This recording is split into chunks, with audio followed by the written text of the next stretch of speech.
What's up, guys? It's your boy, Barça Boy 103. Today we're going to be reacting to the Barcelona news over the past 24 hours. We don't have too much to discuss, just general news, but some big topics. Firstly, Deco is moving absolutely mad. He's now decided to change our transfer targets from being Joshua Kimmich and Nico Williams to Luis Diaz and Bruno Guimarães. We'll talk about that whole entire operation, the details of that change, and what that change does mean for Barcelona in the transfer market. Hansi Flick still really keen on a midfield reinforcement. We have some updates on the potential signing of Angelo and also Mikel Merino. There's been some developments there, and major development around the sale of Mikayil Faye to Porto. Basically almost a full agreement between Barcelona and Porto. The only thing left is for Barcelona to negotiate a buyback option with Porto, but this deal is almost going to be going through. We have some details on that. Also some details on the future of Sergi Roberto, which right now remains uncertain. He wants to move to the Premier League if he cannot stay at Barcelona, but Girona, Valencia and Sevilla showing big interest in him. We have some updates, of course, on the future of Ferran Torres, João Felix, Vitor Roque. Big updates around FFP, injury update on Lewandowski and Frankie de Jong, and also La Liga schedule for next season has been released. We're going to talk about Barcelona's schedule, analyze it, see where the weak points and strong points are, and also some updates on when we'll return to the Camp Nou. But before we get into it, make sure you guys smash that like button down below. Let's try to get to 200 likes in this video. Be very much appreciated. And also, if you're new, make sure to subscribe down below if you haven't already, and let's get into it. Let's start off with the transfer news over the past 24 hours. First, we have some just more flip-flop news about the main targets for Barcelona. Of course, in yesterday's video, I told you guys it was Nico Williams and Joshua Kimmich. Today, it's two different sets of players, but same position, of course. Midfielders, box-to-box / pivot. Then, of course, a left winger. It is Joaquin Pereira of Sports saying that Bruno Guimarães and Luis Diaz are the players chosen by Barcelona to reinforce the squad with. If the signing of the latter is impossible, they will go for Nico Williams instead. It's promising to be a long transfer window. That's standard with Barcelona, but let's talk about both these players. First on Luis Diaz. Why in the F is Deco shoving Luis Diaz down our effing throats? Madre mia. I mean, he's trying to act like he's the next best thing since Neymar. Oh my god. Oh, Deco loves him. Deco this, Deco that. It's just Deco who wants Luis Diaz at this point. I saw a poll in Mundo Deportivo where the socios, of course, club members, were voting on which signing they want the most this summer. And Nico Williams won it by like 35%, which is quite outrageous. I think Kimmich got a high number as well, like 15-20% as well. So it's quite clear the fan base wants. If I had to choose, a set of two players, Nico Williams and Kimmich or Luis Diaz and Guimarães, I'm taking Kimmich and Williams every single day of the week. But I can choose any of the four players. I would go for Nico Williams and Bruno Guimarães. I think Bruno Guimarães is the ideal player you want in a double pivot. Strong, good on the tackle, can progress forward, can score goals, younger as well, more longevity, more long term. Then Kimmich, the issue is he's going to be ridiculously expensive. I know Newcastle have to sell before June the 30th to comply with FFP laws in the Premier League. We ain't making a bid before June the 30th, I'll tell you that right now for free. So past June the 30th, he's going to be expensive. I think he has a €100 million release clause, so I'd rather have, this is, a reality, I'd rather have Kimmich for like 30 or 40 million than Guimarães for like 80 or 90 million. So that's the realities. I don't know how the hell Deco is pulling off these deals that, Luis Diaz will cost you 60, Bruno Guimarães will cost you about 90, 100. Combined, that's like 150 million together. I mean, I don't know where the hell he's getting this kind of money from, especially transfer fee wise, let alone the salary of the players, but we'll wait and see. I don't mind Bruno Guimarães. I think that's good. Hopefully he can pick up some momentum. Hopefully we can get some sort of a deal going with Newcastle where you could maybe see Rafinha being offered as a direct swap deal. Maybe I personally wouldn't do that, but might be something that Deco will keep in mind. But it's quite clear that Deco is picking these two targets, maybe against the broader fan base that want Nico Williams and Joshua Kimmich. Go away and see. Again, nothing really concrete. It is coming in from a strong source. I think Joaquin Pereira, of course, top source. And again, this Bruno Guimarães link with him being Brazilian is, I think, something that shouldn't be ignored. So we'll see how things turn out. But again, it's quite clear that Deco is really pushing for Bruno Guimarães and Luis Diaz to be Barcelona summer targets ahead of Nico Williams and Joshua Kimmich. Now, staying on the topic of the midfield, we do have some reports and links about the midfielders' futures that have been linked with Barcelona. Firstly, on Angelo, the reports coming in from Sky Germany saying that Stuttgart are now going to want 50 million for Stellar. Otherwise, he's considered as untouchable. Next, see ya later. 25 million? Sure, yeah, we could take a gamble. 50 million, you're having an absolute laugh. I don't know if that's true or not. Again, the reports initially were 25 million, but now since Barcelona are in for him, maybe, I don't know, they doubled it. Stuttgart decided to open their brains a bit and make it, you know, a difficult transfer. But again, it's just a player that Flick likes, and whether or not we go from or not still remains to be seen. But apparently now the price is at 50 and not 25. And if that's the case, chuck him in the bin and move on to maybe this potential target in Mikel Merino. There are reports coming in from the Real Sociedad media, and also Mikel Merino confirmed it, saying that Real Sociedad are no longer optimistic about Mikel Merino's contract renewal, and they have accepted the fact that an agreement cannot be reached. They are not prepared to sell the player this summer to avoid losing him for free next summer. So it looks like Merino is going to be leaving Sociedad. They cannot find an agreement for a contract renewal, so he's set to leave. Again, the asking price will be around 20 to 30 million euros, much more in Barcelona's budget, and again, a better operation than the one that we just mentioned in Angelo Stellar. Again, quite clear that Flick is kind of looking for this progressive 8 to play in the double pivot alongside another midfielder for Barcelona. Who will it be? Christensen, De Jong, Gundogan, Gavi? I have no idea. I don't know what the plan is per se in terms of personnel, but it's quite clear he's looking for this kind of profile in the midfield. We'll wait and see if Mikel Merino is the one selected to, you know, officially start talks with, officially, you know, progress the signing. It could be Joshua Kimmich still as well, depending on his situation with Bayern Munich. But again, things will definitely be more clear once the Euro reaches the latter stages and once some of these few teams get eliminated. So we'll see how things turn out. But again, Flick really keen on reinforcing his midfield this summer. But the player who Barcelona are the closest to keeping as things currently stand, and the closest signing, it is Mamadou Mbacke, of course also known as Mamadou Mbacke, also of course known as Mbacke, the B team center back. I talked about this a few weeks ago, how there's going to be a 4 million euro buy option, and Barcelona were not too keen on it, despite him being, you know, having a great season. The fact the club, you know, keen on the player, keeping him, but just paying that really wasn't into consideration.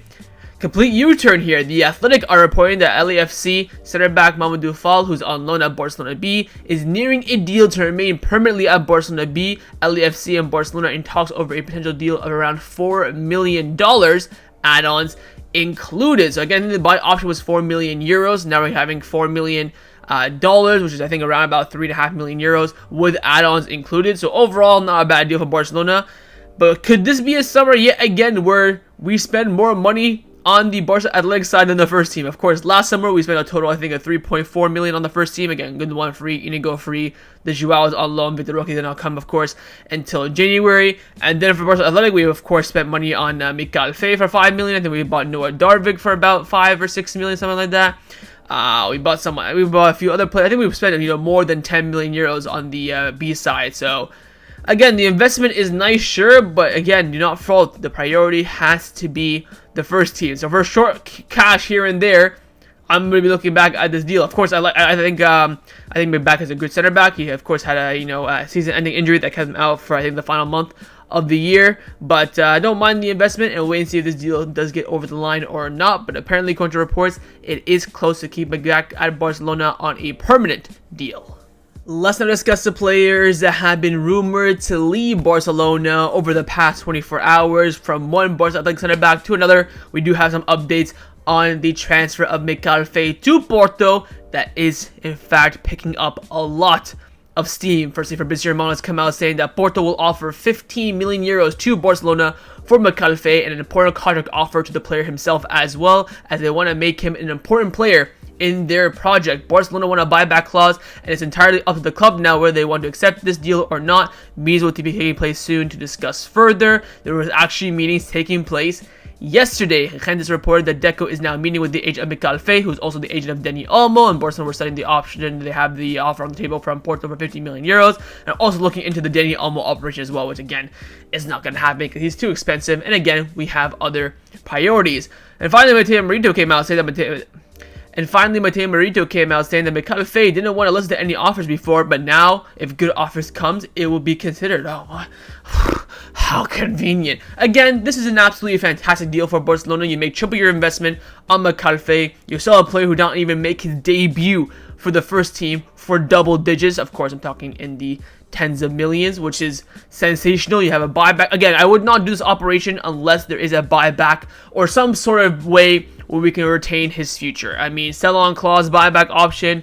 Maybe we have a buyback option for 2 summers for, you know, relatively decent price like we do for Abdi, of course, with Real Betis. We gotta have something because, again, the talent is there. If he does explode, you want to have some sort of leverage. And, of course, we could maybe, you know, lose some center backs in the future, and he would be a great addition. I think Mikayil Faye is, you know, a top player, top prospect. I think it's a bit too early for him right now to join the first team. I think there's a lot of hype about him over how good he's done for Barca Athletic. You've seen a few mistakes from him in the past few games I've been watching with Barca Athletic, but I still think he's a top talent for sure. I wouldn't mind keeping him, but I think, you know, with Inigo in the squad, him, you know, we're going to pay him regardless. Might as well keep him. I think having that left foot in the squad is going to be important. You have Christensen, you have Koundé, you have Araujo, you have Pau Cubarsí, who we can all agree is clearly better than Mikayil Faye, so don't mind losing on him whatsoever. And again, the price is also good. We're not talking, you know, 7 million, 8 million, even 10 million, 15 million euros. This is, you know, way over his market value for sure. So overall, I think it's a good deal for all parties, Porto, Barcelona, and the player himself. Just now down to fine-tuning the agreement, with more specifically Barcelona really honing in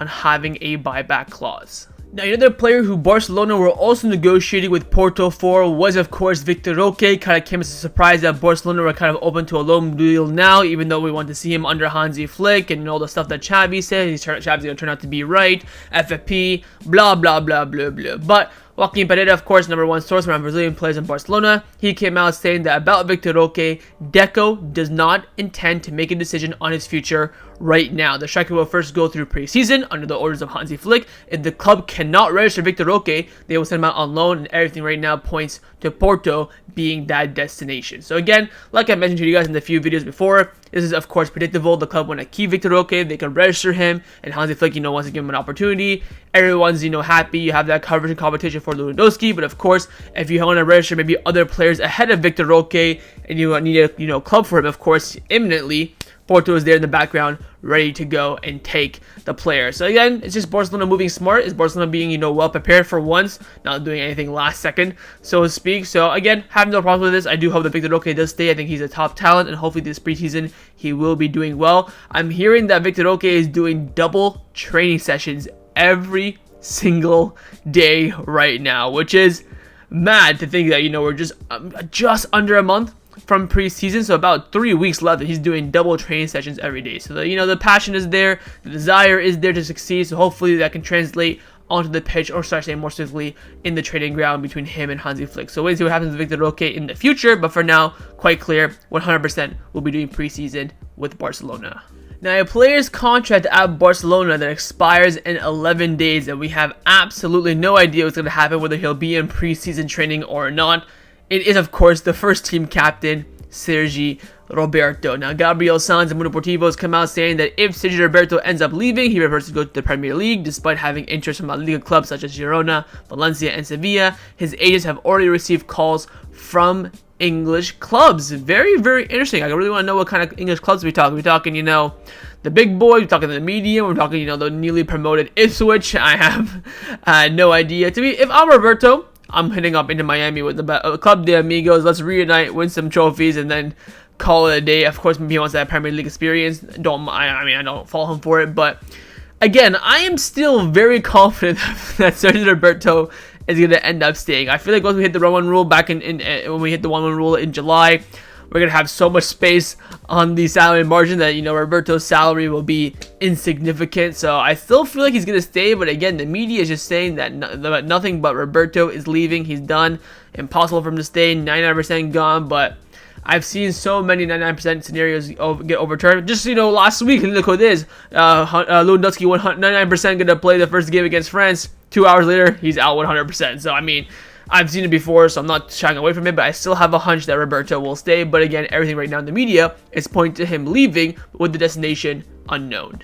Now, another player's future that I would also classify in the category of uncertain right now is the future of Ferran Torres. Now, a couple things. Firstly, Mundo Deportivo came out saying that Ferran Torres is wanted by West Ham this summer, but the 24-year-old does not want to leave Barcelona. The Athletic came out saying that the bid from Newcastle is not true whatsoever, and to be honest, I do not believe the Athletic. They're very, very negative when it comes towards Barcelona. They talk about Negreira left, right, and center, but when there's Negreira news that's positive to Barcelona, they're absolutely silent. So wouldn't consider that too much. But also, David Bernabeu of Sport came out saying that if Flick had to decide between keeping Joao Felix or Ferran Torres, he would choose the Portuguese, which is very, very, very interesting. And do I agree with that? I mean, I don't know. Here's the thing, though. Atletico Madrid, of course, have that striker, remember, Samu, who played for Alaves, that's now returned to them, and they want to keep him. They apparently have rejected bids from Chelsea and somewhere else, I forget, of like 40 million.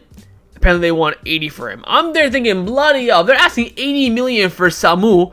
What the hell are they going to ask us for Joao Felix? I mean, bloody hell, but, I mean, I would pick Joao Felix simply on longevity. I think if he's about 2 years younger than Ferran Torres, I think they're both kind of similar, not similar profiles. I think they're both similar in the fact that they're very, very versatile, which again is important to have, especially when you're going to be a backup option.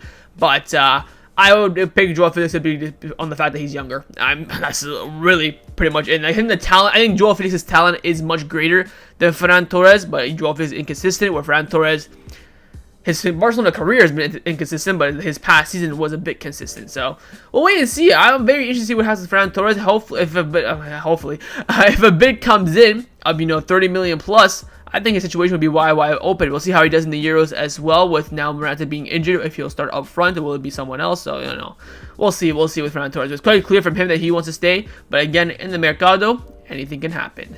Now, a player's future at Barcelona that is 100% certain in staying is Fermin Lopez. Now, according to David Bernabeu of Sport, he's come out saying that Manchester United have made a bid of 30 million euros for Ferran Torres, but Barcelona is clear on the decision of declining the offer, saying that Fermin Lopez is not for sale. Very, very interesting. I think that's the right call to reject that bid. If I'm selling for Fermin, I'm looking at 40 to 50 to even, have discussions. I don't want to sell him, but if you get a ridiculous offer like with Mikayil Faye, stuff has to be considered, especially when he's going to be third or fourth choice in our midfield when it's fully fit. Even though his talent is huge, he's a great prospect, but again, being a bit logical. Now, again, it's gonna. I don't know if this is true or not. That Bernabeu is reliable, but he's on the brink for me. So a couple more wrong decisions from him, and I'm gonna stop giving his reports on the channel. But I still think he's quite reliable. He's come out saying this. So again, I think it's the correct decision from Barcelona, and we'll wait and see how things turn out in that regard. But also, Fermin Lopez has been speaking to Mundo Deportivo while on international duty, of course, with Spain at the Euros. He was talking about his contract renewal. Remember, we talked about this about a month ago, that Barcelona want to renew the contract of Fermin Lopez, even though we renewed his contract, I believe, back in September already.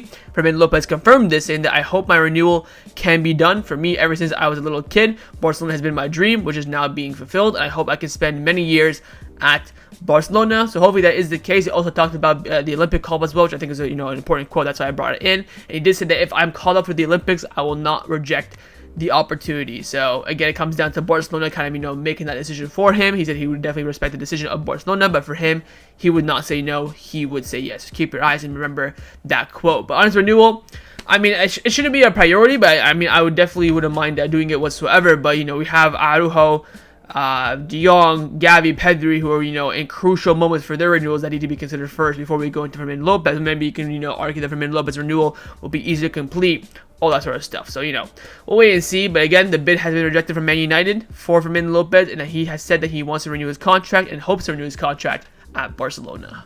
Let's now discuss some contract renewal updates around the first team at Barcelona. Just one update. It's not even around the first team at Barcelona. It's around Barça Athletic, and it is for Dani Rodriguez. This is coming in from Barca Times on Twitter, and they've come out saying that Barcelona and Dani Rodriguez's camp are in negotiations regarding a contract renewal. The 18-year-old attacker has the option to activate a clause and renew for another 2 more seasons, but sources say there is big optimism that the player will end up staying. Of course, about 2 months ago, he was about to go to either Athletic Club or Real Sociedad. He was basically out the door, but now the remontada is almost but surely completed. I've seen now 2 games for Barça Athletic for their game against Cordoba, and who was their last game against when they won 5-3? I completely forget. I think it was Celta Vigo's B team, if I'm not mistaken, but played really well in those games. Came off the bench against Cordoba, and had a big impact to score that for the equalizing goal. I think it was Unai Hernandez who scored it, if I'm not mistaken, but he did come on and play really, really well. So great prospect that hopefully we can keep, and again, everything's looking on the positive side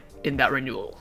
Let's now discuss some injury updates around the first team at Barcelona. Two updates, both coming in, of course, from the Euros. It is, of course, on Lewandowski and De Jong. Firstly, on Lewandowski, Catalunya Radio have come out saying that test indicates that Robert Lewandowski does not have any injury whatsoever.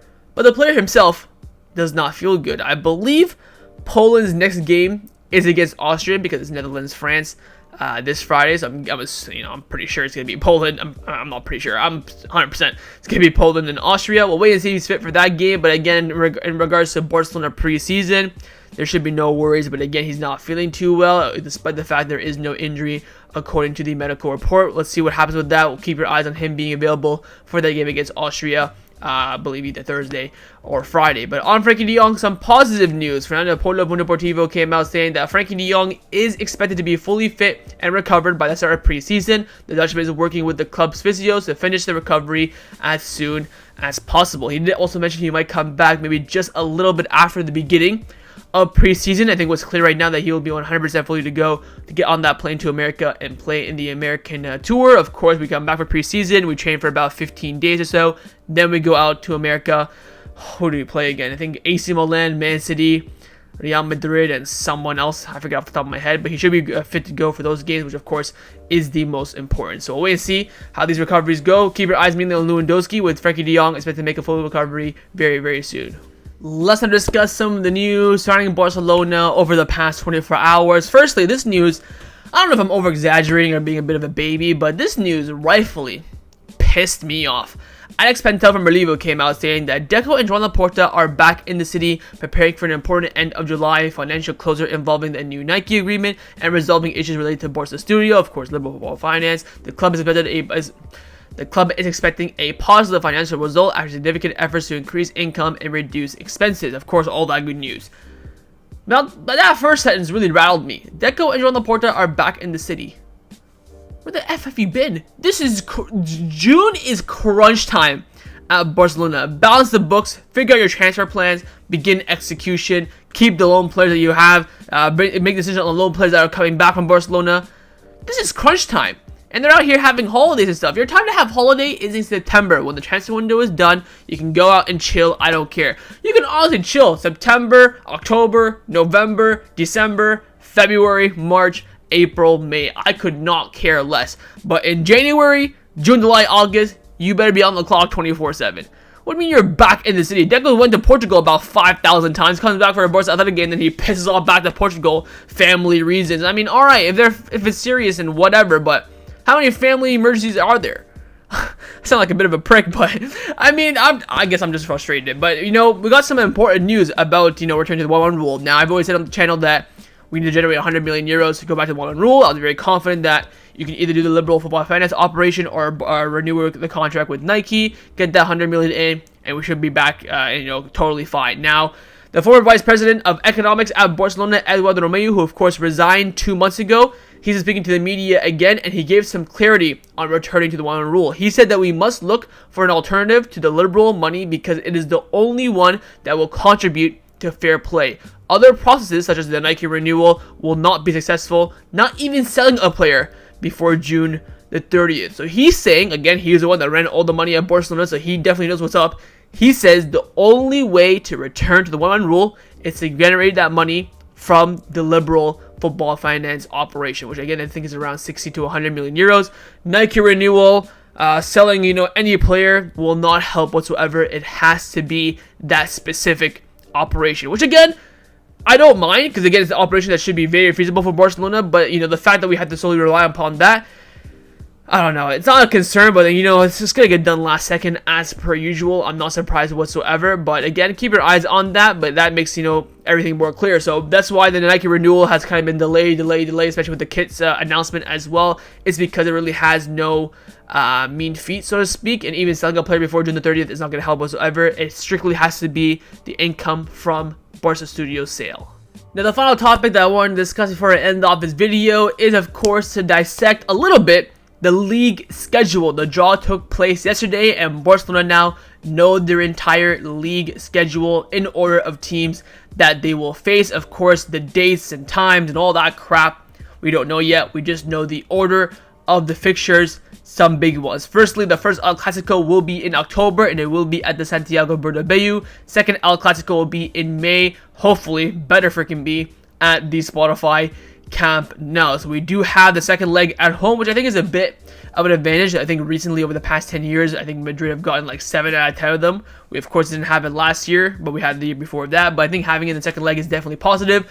But we got to look at our first 5 games. All the other games, it's like whatever it is, what it is. You're going to face every team twice. You can look at, how many teams that we face that is going to be difficult in a row. I think it's pretty well spread out based on what I've seen. But the first few games is where I think it's very rough. Last game of the season, away at the Samames. So our season better be dead by then, because if we have to go there trying to win the league or, God forbid, top 4 or whatever, madre mia, we're going to be cooked. So at least that's going to be out in the last game. That's out of the way. But just do not go into that game needing a win. Let's take a look at our first 5 games. First game, the Hansi Flick debut era, away at the Mestalla. Why do we always start off with a difficult away game? Firstly, it's Getafe last season. Season before that, I think it was Rayo Vallecano at home. Season before that, I think was Getafe at home. Like, bloody hell. So, Mestalla away. Athletic Club at home, difficult. Vallecano away, which I don't even think Xavi won there under his regime, so difficult. Valladolid at home should be fine. Girona away at the Montilivi. And then Villarreal at the Estadio de la Ceramica. So that, 1, 2, 3, 4, 5. That's 6 game stretch. Madre mia. You have, by the way, back-to-back away games. Girona, Villarreal. Back-to-back against Osasuna, which again, difficult stadium. And Alaves. Back-to-back against Sociedad and Celta Vigo. We have a lot of back-to-back away games. Although we do have a lot of home games that kind of make up in the latter stages. So it's quite clear that the first, batch, the first 20 games of the season or 19 games of the season for Barcelona will be the difficult side. Of course, Bernabeu away, de la Ceramica, Mestalla. But again, where the games and difficulties are placed, again, Sociedad, Anoeta, and then Celta Vigo away. Bloody hell, man. So, I guess the only away games that are difficult in the second half, Sanchez Pizjuan, Metropolitano, and then Samames. So we're getting a lot of the difficult away games off the rip first. But that start is very, very difficult. And you know what? The squad has to be ready. Team fully ready to go. By the time the Joan Gepper happens, our main signings have to be done. The squad should be pretty much like 95% complete. Because if it's not, God forbid. Now, of course, speaking on, playing home or away, we do have a quick update on Espai Barça. According to Ferran Torres from Sport, the expectation for Barcelona is to return to the Camp Nou by, of course, reduced capacity by December or early 2024. So they're planning right now, I believe, is to return. See where it says here on the left-hand side, Leganes and Atletico Madrid at home. That's the time where Barcelona right now are aiming to return back to the Camp Nou. For me, since we're not coming back for the anniversary, I really don't care. But the minimum for me, we have to be at the Camp Nou by the time the round 16 of the Champions League hits, which I believe will be in February time. So, of course, definitely before the next Clasico. Our Clasico at home definitely has to be at the Camp Nou, 1,000,000,000%. But we have to be there, at least have like 1 or 2 games under our belts before the round 16 of the Champions League. That for me is the utmost priority. Also, I talked about tickets, home tickets as well as season tickets. They're gonna sell out. Of course, sold half of them to the members. They're gonna put the other half on general sale, with the deadline being on June 24th. About 27,557 season tickets will be sold, and again, they're expected to fully sell out in due course. So that is the schedule. Difficult start, but I would say a favorable second half of the season, and let's hope that Barcelona can capitalize on that and regain what's ours, which of course is that sexy La Liga title. So that was my reaction to the Barcelona news over the past 24 hours. Hope you guys enjoyed this video. If you did, make sure to leave a like, and of course leave me your thoughts down below in the comments on everything we discussed. The main thing I want to know firstly, is your thoughts on Deco prioritizing the signing of Luis Diaz and Bruno Guimarães over Joshua Kimmich and Nico Williams. Second, your thought on that midfield reinforcement. Who would you go for? Merino, Stellar, Bruno Guimarães, Kimmich. That's of course going to be a main position for Barcelona this summer. Third, your thoughts on the sale of Mikayil Faye. Your thoughts on the whole entire operation, procedure. Would you sell him? What are your thoughts on the price? Would you include a buyback option or not? Finally, your thoughts on the future of Sergi Roberto. Where do you think he'll end up if he does end up leaving Barcelona? And do you think, like me, he's going to end up staying at Barcelona or not? And of course, make sure you guys subscribe down below if you haven't already, and I will see you guys next time on the channel. Take care, and Forza Barça.